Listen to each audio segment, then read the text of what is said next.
Hello everyone, this is Himanshu Mod. Welcome back to quantum tutorial. So आज हमारा part 2 है organic chemistry का। So first आज हम लोग ये 3 टॉपिक कंप्लीट करने वाले हैं। So classification of organic compounds and उसके बाद nomenclature of organs compounds, then branch chain hydrocarbons. तो ये 3 टॉपिक आज हम कंप्लीट करने वाले हैं सेकेंड लेक्चर में। सो जो फर्स्ट टॉपिक है classification of organic compound. So यहाँ पे जो ऑर्गेनिक कंपाउंड को जनरली स्ट्रक्चर के बेसिस पर क्लासिफाई किया जाता है, जिसमें कार्बन आइटम्स अलग अलग तरीके से कनेक्ट हो सकते हैं, जो चेन बना सकते हैं और या रिंग बना सकते हैं। इसलिए ऑर्गेनिक केमिस्ट्री में जो कंपाउंड्स को मेनली 2 मेजर कैटेगरीज में डिवाइड किया है। एक है असाइक्लिक एंड साइक्लिक। असाइक्लिक यानी कि ओपन चेन कंपाउंड होता है, और साइक्लिक यानी कि क्लोज चेन कंपाउंड। तो जो first acyclic open chain compound है, तो यहाँ पे इसमें बताया गया है कि इन्हें असाइक्लिक कंपाउंड या एलिफेटिक कंपाउंड भी कहते हैं। तो इस टाइप में कार्बन आइटम्स ओपन चेन बनाते हैं, यानी रिंग स्ट्रक्चर नहीं होता है। तो चेन 2 तरह की हो सकती है, जिसमें स्ट्रेट चेन होती है और दूसरी ब्रांच चेन होती है। तो स्टूडेंट्स यहाँ पे देखना, यहाँ पे कार्बन आइटम्स जो है एक कंटिन्यूस चेन बनाते हैं, ठीक है। उसके बाद जो साइक्लिक क्लोज चेन है, जिसमें क्या बताया गया है कि यहाँ पे असाइक्लिक कंपाउंड और एरोमेटिक कंपाउंड। असाइक्लिक कंपाउंड जिसमें carbon items from a ring structure, जैसे साइक्लोप्रोपेन एंड साइक्लोहेक्सेन। उसके बाद एरोमेटिक कंपाउंड जिसमें कंटेन बेंजीन रिंग और सिंपल रिंग्स, जैसे कि बेंजील हो गया और एनिलाइन हो गया और नेप्थलीन हो गया। तो यहाँ स्टूडेंट साइक्लिक कंपाउंड जो है उसको भी 2 टाइप्स में डिवाइड किया गया है। तो असाइक्लिक कंपाउंड में कार्बन आइटम्स रिंग स्ट्रक्चर बनाते हैं, लेकिन ये एरोमेटिक नहीं होते हैं। इन कंपाउंड्स में जो कार्बन रिंग होती है बट बेंजिल टाइप की स्टेबिलिटी नहीं होती है। और एरोमेटिक कंपाउंड जो वो कंपाउंड्स होते हैं जिसमें बेंजिल रिंग या उसके सिमिलर रिंग्स प्रेजेंट होती है, जिसमें बेंजिल है, नैप्थेलिन है। तो इन कंपाउंड्स में स्पेशल स्टेबिलिटी और डिलोकेलाइज्ड इलेक्ट्रॉन्स होते हैं। उसके बाद स्टूडेंट्स क्या हुआ कि एक इमेजिनेशन है। तो एक इमेजिन करो कि कार्बन आइटम्स ट्रेन के कोचेस की तरह है। जैसे ओपन ट्रेन है, तो ओपन ट्रेन क्या हुआ, असाइक्लिक हुआ यानी स्ट्रेट चेन। और सर्कल ट्रेन ट्रैक जैसे कि साइक्लिक कंपाउंड है यानी रिंग स्ट्रक्चर। और साइक्लिक में क्या होता है कि नॉर्मल रिंग जो होती है एलिसाइक्लिक होती है, और स्पेशल बेंजीन रिंग में एरोमेटिक होती है। अब जो फंक्शन ग्रुप है उसमें क्या हुआ कि फंक्शन ग्रुप वो होता है, वो आइटम या ग्रुप ऑफ आइटम्स होता है जिसमें किसी ऑर्गेनिक कंपाउंड की केमिकल प्रॉपर्टीज और रिएक्शंस डिसाइड करता है। मतलब अगर मॉलिक्यूल में फंक्शन ग्रुप चेंज हो जाए तो उस कंपाउंड को बिहेवियर कम्प्लीटली उस कंपाउंड का जो बिहेवियर है वो कम्प्लीटली चेंज होता है। जैसे हाइड्रोजिल का ग्रुप है, जो OH जो माइनस OH है, तो उसमें क्या हुआ, उसमें अल्कोहल्स में होता है OH माइनस, यानी माइनस OH जो होता है आयंस वो अल्कोहल में होता है। अब जैसे एक एग्जांपल लो CH3OH, तो इसमें क्या है, अल्कोहल है। क्यों? क्योंकि इसमें माइनस OH प्रेजेंट है। अब यहाँ पे सेकंड पॉइंट क्या है, होमोलॉगस सीरीज, जिसमें बताया गया है कि होमोलॉगस सीरीज एक ग्रुप ऑफ ऑर्गेनिक कंपाउंड होता है जिसमें सेम फंक्शनल ग्रुप होते हैं, सिमिलर सिमिलर केमिकल प्रॉपर्टीज होती है। सक्सेस मेंबर जो होता है उसमें माइनस CH2 यूनिट होता है, जो डिफर करता है। उसका मतलब हर नेक्स्ट कंपाउंड में 1 कार्बन और 2 हाइड्रोजन ज़्यादा होते हैं। जैसे अल्केन्स में यहाँ पे देखना CH4, देन C2H6, उसके बाद C3H8, फिर आगे। तो यहाँ पर कंपाउंड में क्या हुआ, माइनस CH2 यूनिट ऐड हो रही है। अब यहाँ पे होमोलॉगस सीरीज का एग्जाम्पल है कि different organic families homologous series क्या बनाती है। यहाँ पे देखना अल्केन्स है, अल्काइंस है और अल्कोहल, केटॉन्स। तो ये सब क्या है, इन सब में सेम फंक्शनल ग्रुप है बट चेन लेंथ डिफरेंट होती है। अब यहाँ पे जो पॉलीफंक्शनल कंपाउंड है, यहाँ पे कुछ कंपाउंड्स में एक से ज़्यादा फंक्शनल ग्रुप प्रेजेंट होते हैं, तो इन्हें हम पॉलीफंक्शनल कंपाउंड कहते हैं। जैसे एक मॉलिक्यूल में माइनस OH आयंस है, और दूसरे में क्या है, -COOH, तो दोनों हो सकते हैं, तो इसी वजह से उनकी जो रिएक्शन है, रिएक्शन भी ज़्यादा कॉम्प्लेक्स होती है। तो यहाँ पे स्टूडेंट फंक्शनल ग्रुप मॉलिक्यूल का आइडेंटिटी कार्ड होता है। जैसे आदमी का प्रोफेशनल उनका उसका काम डिसाइड करता है, वैसे ही फंक्शनल ग्रुप कंपाउंड का बिहेवियर डिसाइड करता है। जैसे जो OH है, तो OH अल्कोहल, यहाँ पे अल्कोहल बिहेवियर बताता है, और -COOH है वो क्या है, एसिड बिहेवियर बताता है। Now second topic is nomenclature of organic compound. So यहाँ पे फर्स्ट पॉइंट देखना क्या बताता है। फर्स्ट पॉइंट जो है, हमें organic chemistry contains millions of compound, so a systematic naming method is needed. So यहाँ पे ऑर्गेनिक केमिस्ट्री में बहुत ह्यूज नंबर ऑफ कंपाउंड्स होते हैं, मिलियन से भी ज़्यादा होता है। तो इसलिए जो साइंटिस्ट को एक सिस्टमैटिक नेमिंग सिस्टम चाहिए था, जिससे हर कंपाउंड का यूनिक और क्लियर नेम हो। तो यहाँ पे इसी प्रॉब्लम को सॉल्व करने के लिए IUPAC नोमेनक्लेचर डेवलप किया गया। अब स्टूडेंट्स, यहाँ पे जो IUPAC है, ये क्या है? तो IUPAC international union of pure and applied chemistry, यानी ये ऑर्गेनिक कंपाउंड के लिए एक स्टैंडर्ड नेमिंग सिस्टम बनाया है। तो इस सिस्टम में कंपाउंड का नेम डायरेक्टली उसकी स्ट्रक्चर को रिप्रेजेंट करता है। मतलब अगर आप IUPAC नेम सुनो तो मॉलिक्यूल की स्ट्रक्चर इमेजिन कर सकते हो। तो इसी वजह से ये साइंटिस्ट और यूनिवर्सल नेमिंग नेम बन गया है।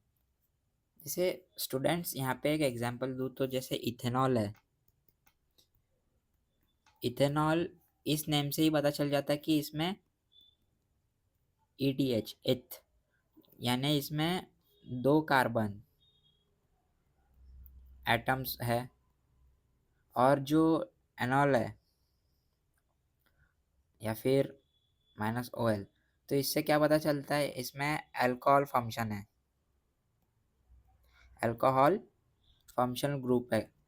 तो इसलिए IUPAC नेम स्ट्रक्चर को डिस्क्राइब करता है। उसके बाद अर्निंग नेम, ट्राइवियल नेम्स, तो based on source of properties of compounds, यानी IUPAC सिस्टम में पहले कंपाउंड को ट्राइवल नेम से जाना जाना जाता है। तो स्टूडेंट्स, ये नेम्स जो है यूजुअली सोर्स या प्रॉपर्टीज पर बेस्ड होते हैं। जैसे ट्राइवल नेम्स का एक एग्जांपल ले तो यहाँ पे साइट्रिक एसिड, फॉर्मिक एसिड। तो साइट्रिक एसिड जो साइट्रस फ्रूट में मिलता है, और फॉर्मिक एसिड यानी जो एंड से ऑब्टेन किया गया था। जैसे इसलिए उनका नाम उनके नेचुरल यानी उनके नेचर सोर्स पर रखा गया है। तो स्टूडेंट्स, यहाँ पे एक प्रेजेंट सिचुएशन क्या बताती है कि आज भी कुछ ट्राइबल नेम्स वाइडली यूज्ड होते हैं क्योंकि वो सिंपल और पॉपुलर है, लेकिन साइंटिफिक और रिसर्च के वर्क में मोस्टली IUPAC नेम्स यूज़ किया जाता है। तो स्टूडेंट्स, एक चीज़ इमेजिन करो कि अगर हर ऑर्गेनिक कंपाउंड का नेम जो नाम है वो रैंडम होता है, तो केमिस्ट्री इम्पॉसिबल हो जाती है। इसलिए साइंटिस्ट ने एक ग्लोबल नेमिंग लैंग्वेज बनाई, और उस लैंग्वेज का नाम क्या है, IUPAC nomenclature. Now IUPAC system of nomenclature.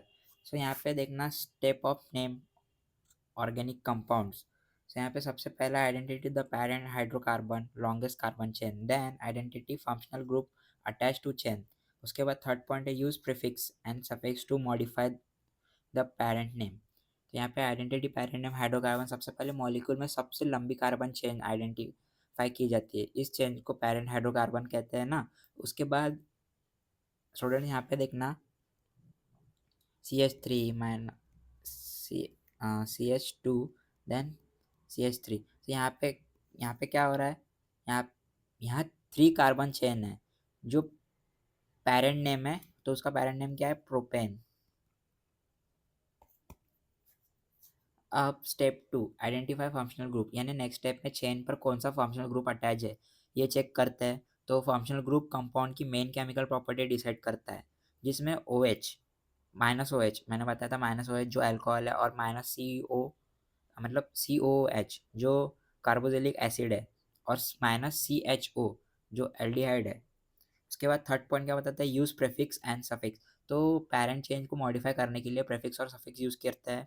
तो प्रेफिक्स का मतलब क्या होता है, सब्सटीट्यूएंट्स या साइड ग्रुप शो करता है। सफिक्स जो फंक्शनल ग्रुप शो करता है। जैसे इथेनॉल का एग्जांपल दिया था ETH, यानी 2 कार्बन चेन और OL, इथेनॉल का जो OL है तो अल्कोहल फंक्शनल ग्रुप बताता है वो। उसके बाद स्टूडेंट यहाँ पे देखना, जो हाइड्रोकार्बन है, hydrocarbon compounds contain only carbon and hydrogen. तो हाइड्रोजन वो कंपाउंड्स होते हैं जिसमें सिर्फ कार्बन और हाइड्रोजन आइटम्स होते हैं। ये ऑर्गेनिक केमिस्ट्री का एक बेसिक फंक्शनल होता है। अब यहाँ पे टाइप्स ऑफ हाइड्रोकार्बन दिए, तो सबसे पहले दो टाइप्स के हाइड्रोकार्बन्स है, saturated hydrocarbons and unsaturated hydrocarbons. तो सैचुरेटेड हाइड्रोकार्बन्स में क्या हुआ, इनमें सिर्फ सिंगल बॉन्ड्स होते हैं, इन्हें अल्केन्स कहते हैं।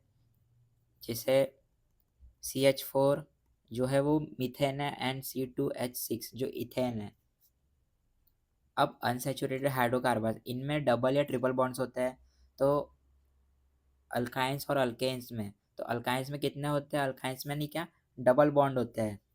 जैसे अल्काइंस है उसमें ये क्या हुआ, डबल बॉन्ड, और उसके बाद ट्रिपल बॉन्ड्स, जिसे ट्रिपल बॉन्ड्स ऐसा होता है तो जिसमें अल्काइंस होते हैं। तो स्टूडेंट्स यहाँ पे ऑर्गेनिक कंपाउंड का जो नाम है 3 चीज़ों में बनता है, पेरेंट चेन जो फैमिली नेम है, और प्रीफिक्स जो साइड ग्रुप्स है, और सफिक्स जो फंक्शनल ग्रुप है। मतलब IUPAC नेम एक फुल एड्रेस की तरह होता है जो मॉलिक्यूल की स्ट्रक्चर बताता है। अब students IUPAC nomenclature of alkanes, तो इसमें देखना स्ट्रेट चेन अल्केन्स, यहाँ पे जो फर्स्ट पॉइंट है स्ट्रेट चेन अल्केन्स, यानी स्ट्रेट चेन अल्केन्स में वो हाइड्रोजन कार्बन्स होते हैं जिसमें कार्बन आइटम्स एक स्ट्रेट लाइन में कनेक्टेड होते हैं। तो इसका इसका जो नेमिंग सिस्टम है वो IUPAC नोमेनक्लेचर फॉलो करता है। तो इसमें एक चीज़ याद रखना स्टूडेंट्स कि अल्केन के नेम का एंडिंग हमेशा ANE होता है। तो इसमें क्या हुआ, यानी ये देखो, तो स्टूडेंट्स ये क्या बना, मीथेन। तो इसलिए मैंने कहा था कि अल्केन के नाम जो नाम है, अल्केन का नाम के एंड में हमेशा ANE होता है, जिससे आपको पता चलेगा कि कौन सा अल्केन है एंड कौन सा नहीं। हाँ, यहाँ पे जो एग्जांपल्स दिए इसमें क्या होता है, जो प्रीफिक्स है, प्रीफिक्स शो होते हैं नंबर ऑफ कार्बन आइटम्स के, यानी प्रीफिक्स बताता है मॉलिक्यूल में कितने कार्बन आइटम्स है। तो यहाँ पे देखना जो मीथेन है, मीथेन में 1 कार्बन है, इथेन में 2 है, प्रोपेन में 3 है एंड ब्यूटेन में 4 है। तो स्टूडेंट्स इसका याद करने का एक सिंपल ट्रिक मैं बताता। यहाँ पे देखना मिथ यानी 1, इथ यानी ट्रू यानी प्रॉप यानी 3, और बट यानी 4। तो इसके थ्रू आपको पता चलेगा कि इसमें कितने कार्बन प्रेजेंट है और नहीं। मैंने बहुत सिंपल ट्रिक बताया हो, ट्रिक भी नहीं बोलेंगे, एक बस याद रखने का कॉन्सेप्ट है। उसके बाद अल्काइल ग्रुप, अल्काइल ग्रुप में जो form by removing 1 hydrogen item from an alkane. So here you see, जब किसी अल्केन से एक हाइड्रोजन आइटम रिमूव कर देते हैं तो ग्रुप बचता है, तो उसे अल्काइल ग्रुप कहते हैं। तो ये groups usually side chain substitute की तरह ऑर्गेनिक मॉलिक्यूल्स में अटैच होता है। जैसे यहाँ पे देखना कॉमन अल्काइल ग्रुप, ठीक है, तो यहाँ पे मिथाइल और इथाइल है, तो मिथाइल ग्रुप और इथाइल ग्रुप, जिसमें मीथेन, यहाँ पे देखना एक एग्जांपल लेते हैं, मीथेन CH4 अगर एक H रिमूव करे तो वो क्या हो जाएगा, CH3-, तो ये क्या हुआ, मिथाइल ग्रुप बन जाता है। अब स्टूडेंट्स अल अल्केन एक फैमिली है और अल्काइन ग्रुप उस फैमिली का चाइल्ड है, ठीक है। तो स्टूडेंट मतलब क्या हुआ कि मीथेन मिथाइल है और इथेन इथाइल है। तो इसमें डिफरेंस कुछ नहीं हुआ, बस ANE में अल्केन्स आता है और अल्काइंस में YL आता है, ठीक है। तो इसके थ्रू आप समझ जाओगे कि कौन सा अल्केन्स है और कौन सा अल्काइल्स है ना। हमारा लास्ट टॉपिक है ब्रांच चेन हाइड्रोकार्बन्स। तो यहाँ पे रूल्स ऑफ नेमिंग दिए गए हैं, जिसमें ये चीज़ बताया गया है कि find the longest carbon chain parent chain then number the chain so substitute get lowest number. उसके बाद write alkyl group as prefix with position number. Then if same substituent appears multiply times use di tri and tetra, जिसे di का मतलब D I, di two tri three and tetra four. तो उससे पहले मैं एक चीज़ बता दूँ, यहाँ पे जो ब्रांच चेन हाइड्रोकार्बन है उसका मतलब क्या होता है। उसका मतलब ये होता है कि जब कार्बन चेन स्ट्रेट लाइन में ना हो और उसमें साइड चेन्स ब्रांचेस अटैच हो तो उन्हें ब्रांच चेन हाइड्रोकार्बन कहते हैं। तो इसका जो नेमिंग है ये भी IUPAC नोमेनक्लेचर के रूल से बनाया गया है। उसके बाद स्टूडेंट्स, जो सबसे पहला पॉइंट है यहाँ पे, find the longest carbon chain parent chain. तो सबसे पहले मॉलिक्यूल में सबसे लंबी कंटिन्यूस कार्बन चेन आइडेंटिफाई करनी पड़ती है। इस चेन को पेरेंट हाइड्रोकार्बन कहते हैं। बाकी जो कार्बन ग्रुप्स है अटैच होते हैं ना, वो सब्स्टिट्यूएंट अल्काइल ग्रुप कहते हैं। उसके बाद स्टेप 2, इसमें क्या है कि नंबर द कार्बन चेन, यानी पेरेंट चेन को नंबरिंग दी जाती है। जैसे उसमें क्या रूल होता है कि नंबरिंग उस साइड से स्टार्ट करना पड़ता है जहाँ सब्स्टिट्यूट को सबसे छोटा नंबर मिलता है। इससे कंपाउंड का लोवेस्ट पॉसिबल नंबरिंग सिस्टम मिलता है।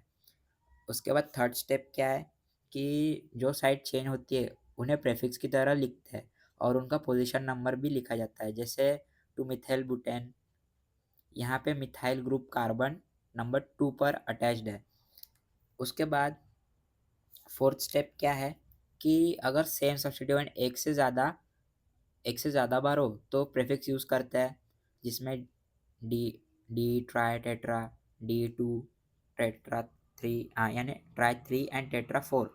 तो ये रूल भी IUPAC नोमेनक्लेचर का एक इम्पॉर्टेंट पार्ट है। जैसे टू डी मेथाइल प्रोपेन, यानी इसमें टू टू आपको सब्स्टिट्यूएंट एक से ज़्यादा बार दिख रहे होंगे। और यहाँ पे जो सेकंड एग्जांपल लेते हैं इसमें देखना, three ethyl four, then four dimethyl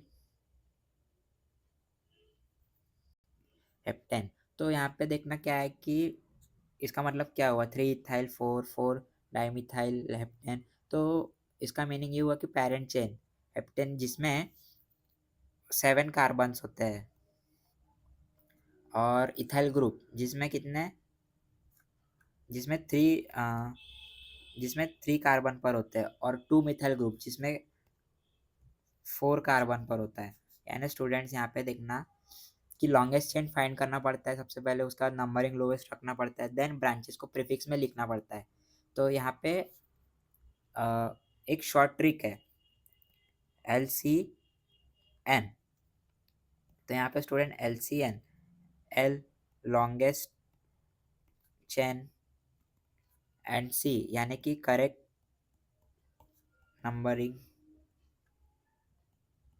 correct numbering. उसके बाद स्टूडेंट यहाँ पे N जो है, name substituent. Now student, organic compound are mainly classified based on their structure and functional group. So यहाँ पे मैं एक चीज़ पूरा एक आज हमने जो भी पढ़े उसका एक छोटा सा कंक्लूजन देना चाहता हूँ कि organic compound are mainly classified based on their structure and functional group which determine their chemical properties, reactions. Then the IUPAC nomenclature system developed by the International Union of Pure and Applied Chemistry then provides a systematic and universal method for naming the millions of compound that studied in organic chemistry. So in this system the name of compound reflects its parent hydrocarbon chain, so functional group and substitute, making it easier to understand its structure. Now student, hydrocarbon which contain only carbon and hydrogen, so maybe they are saturated like alkanes and unsaturated like alkynes. So organic molecules can also have branch chain. So students, alkynes group which are named using specific rules to give the lowest possible numbering and correct prefix. Understanding this concept that helps student easy to identify, classify and name organic compound for forming the foundation of studying more advanced topics in organic chemistry. So I hope you understand this all what we learn in this chapter, in this part. So I hope you will look forward to this lecture for better understanding. So thank you everyone.